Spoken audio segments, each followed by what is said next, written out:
રામ અને સીતાની કહાની પ્રાચીન હિન્દુ ગ્રંથ રામાયણ પર આધારિત છે, જે પ્રેમ, ત્યાગ અને ધર્મની ઉત્તમ વાત કહે છે. રામ અયોધ્યાના રાજા દશરથના પુત્ર હતા અને સીતા વિદેહ નરેશ જનકની પુત્રી હતી. સીતાના સ્વયંવર દરમિયાન રામે ભગવાન શિવનો ધનુષ તોડીને સીતાનું હસ્ત મેળવ્યું.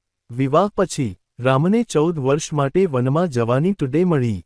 રામ વનવાસે ગયા ત્યારે સીતાએ અને ભાઈ લક્ષ્મણે પણ તેમની સાથે વનમાં જવાનું નક્કી કર્યું. વનમાં રાવણ નામના રાક્ષસ રાજાએ સીતાનું અપહરણ કર્યું અને તેને લંકા લઈ ગયો. રામે હનુમાન, સુગ્રીવ અને વાનર સેના સાથે રાવણ સામે યુદ્ધ કર્યું. આ યુદ્ધમાં રાવણનો નાશ થયો અને સીતાનું ઉદ્ધાર થયું.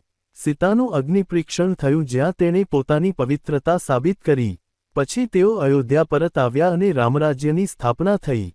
આ કહાની માત્ર પૌરાણિક પ્રસંગ નથી, પરંતુ એ માનવજીવન માટે નૈતિકતાની ઉદ્ઘોષણા પણ છે. રામ અને સીતાનું જીવન ચિરંજીવી મૂલ્યો, ધર્મ, કર્તવ્ય, પ્રેમ અને ત્યાગનું પ્રતિબિંબ છે.